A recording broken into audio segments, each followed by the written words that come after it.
Hey guys, welcome to PlaneCoolRC. I'm Tanner, this is Josh. Hi.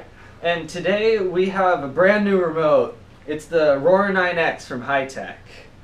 Okay, some basic features. It has the AFHSS 2.4 GHz / ppm compatible, easy to read, easy accessible 5.1 inch wide touch LED.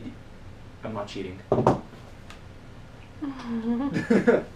Alright, so basically, if you don't get the gist of it from Josh, this remote's pretty advanced. It's 9 channels, it's the most channels I've had from any remote, and it's also by far the most expensive.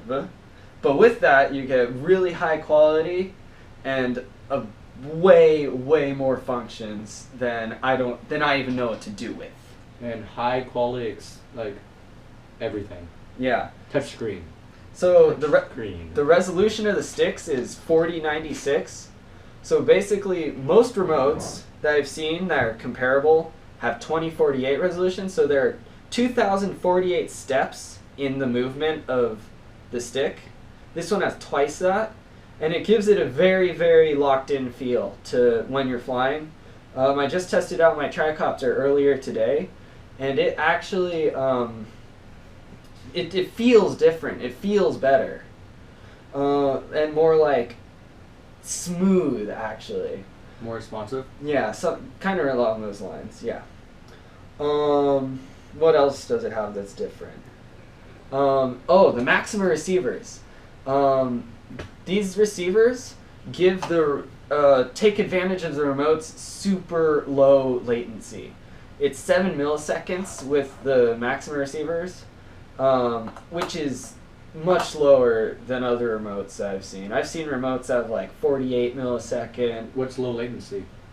Latency is the amount of time it takes for your input to get into the receiver and into the plane, and that time is from the old old Aurora 9 is literally less than halved, and it's just an amazing remote. It comes with a stepped throttle like most airplane mode remotes have, but just simply by taking this flap right here, taking it off, and unscrewing and screwing in some things that you can see in the manual, you can turn it to a smooth stick if you're flying helicopters. What's nifty that it comes with? A stylus in the back of the remote for the touchscreen. So basically you turn it on, and it's going to have the loading screen. Then it's going to ask you if you're ready to transmit. And this is really useful because if you're just wanting to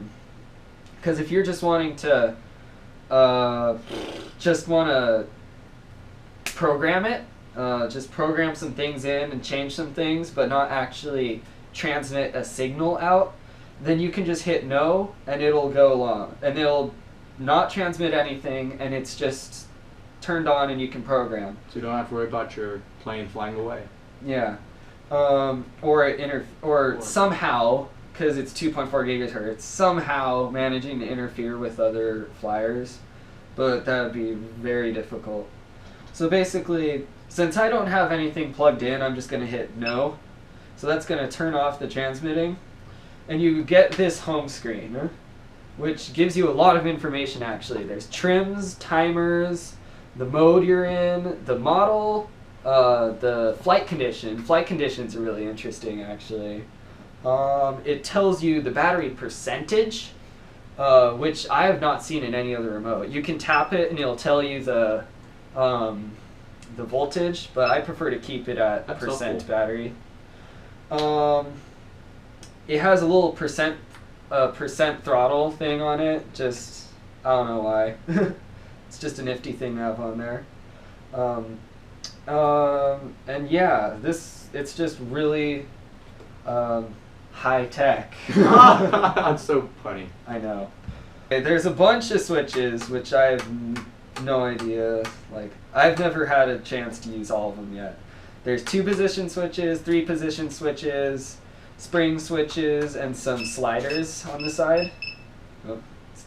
Oh, and what's really actually awesome about these sliders is, say you have it all the way down, there's a big notch where the center is, and it'll beep. So you know if you're centered on the slider. What else is there? Oh, here. This is the model. This is the programming screen for the remote. There's a lot of things on it.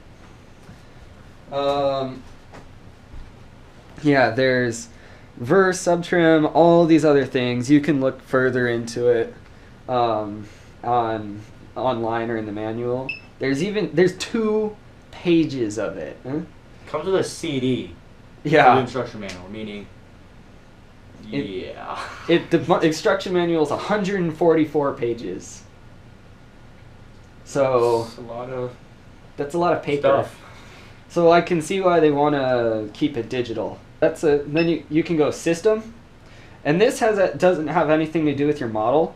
It's just the remote. What you want to change about the remote. You can change the model type, timer, what channels will do what, and if you want to attach them to a switch. Trims, trainers, all this other stuff. System management is cool because you can change how long the backlight is on before the backlight turns off. A touch lock, I don't know what that does. Touch feedback, you can have tone, vibration. That's another cool feature of this. There's a vibrator thing, I don't know what to call it, right in here on the grip of the remote. And that will give you a tactile feel of, like, you can set a timer. If you want a timer to go off on the vibrator, instead of having it beep at you, you can do that. It'll buzz in your hand. There's also auto hibernation, which is really cool. If you just leave your remote sitting out and not doing anything, instead of you draining all your battery and like blowing up your remote or something, it'll just turn off. So when your mom tells you to go clean the dishes and you forget to turn off your radio, it's all right. It'll turn off for you. Yeah. That happened to me before. There's check and then there's warnings on startup that you can set. You can have it ask you if you want if the frequency is correct. You can have it. It'll like beep at you. It'll be like, no, stop, if your if your throttle is where it's not supposed to be. And also if you have a flight condition set, it'll also beep at you like crazy. Alright, so this is the Maxima 9. It's the 9-channel low latency receiver that you can get with the remote. With this receiver, you get the low latency of 7 milliseconds, but you can't use any other servos than digital servos. So that's kind of a downside to it. But that doesn't matter too much because... I'm flying multi-rotors. Multi-rotors? It's just like plugging in a plane almost. It's no different. Alright, as so long as yeah. Alright. Because technically those aren't servos, they're motors. Got 2 antennas, so you can get the optimal antenna position of 90 degrees. Alright, and you can also get the Optima series receivers. Now those ones can transmit forward and back, or they can send information back to your remote, which is basically telemetry. Oh yeah, I have that on my cheat sheet. I mean, notes. So basically, with the Optimas, it automatically will send back receiver voltage, but you can get more modules for it to plug in, and you can get anything from altitude to airspeed to motor RPMs. So that's really useful. Then there's also the Minima receivers, and those are like the Optimas, but no telemetry. So they'll work on any servos, any model really, just no telemetry. The Maxima is only digital servos and really low latency, and the Optimas have telemetry. Oh, Maxima's no telemetry. either. Optimas have telemetry, and they work with any kind of servo. In my opinion, Optima receivers are the way to go. I got the Maximas because the two main models I'd be flying are my DLG and my tricopter, and both of those only have digital servos.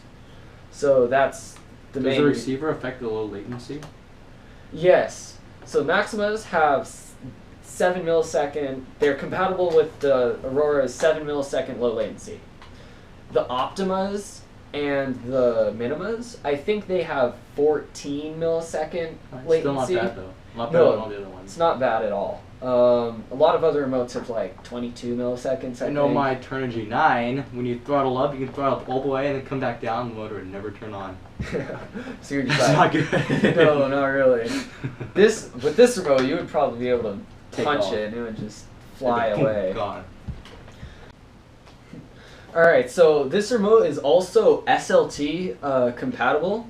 And basically what that means is that it can bind to any of the planes that you see that say transmitter ready.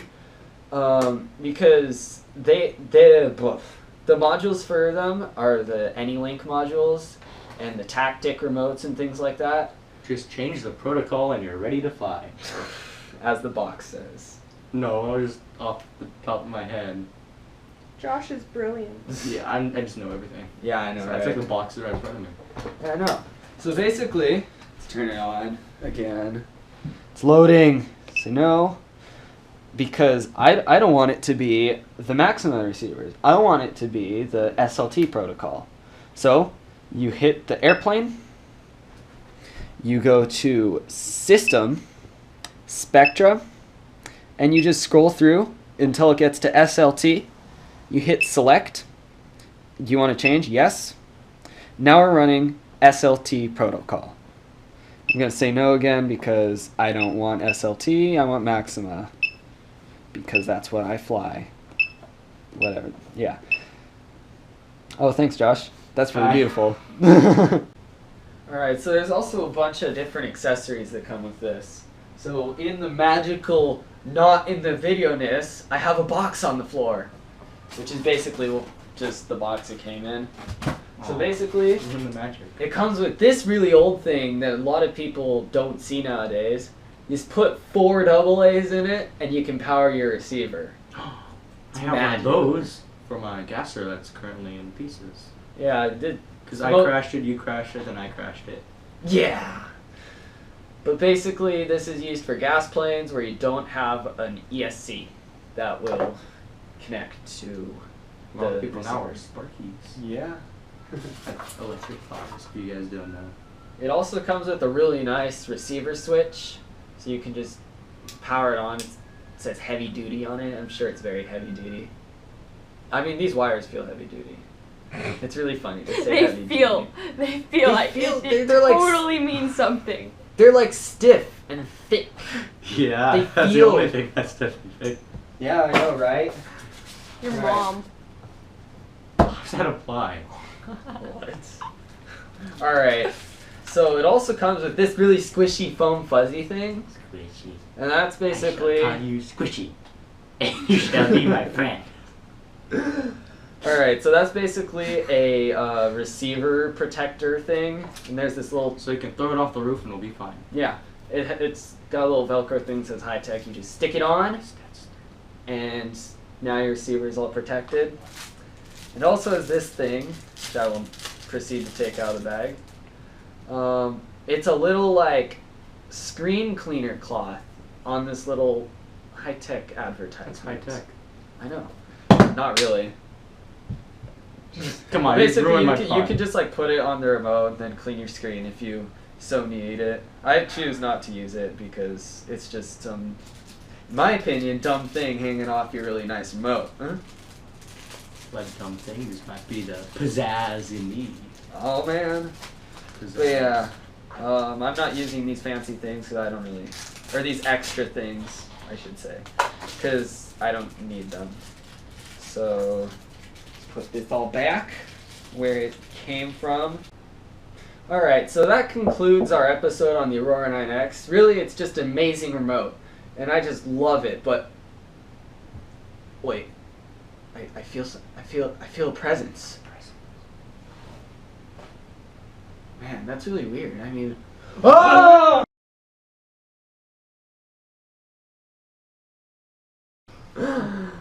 Alright, thanks for watching, guys. Please subscribe and comment with any ideas or videos you'd like to see. Anything new, any suggestions, just whatever you feel like. That's good.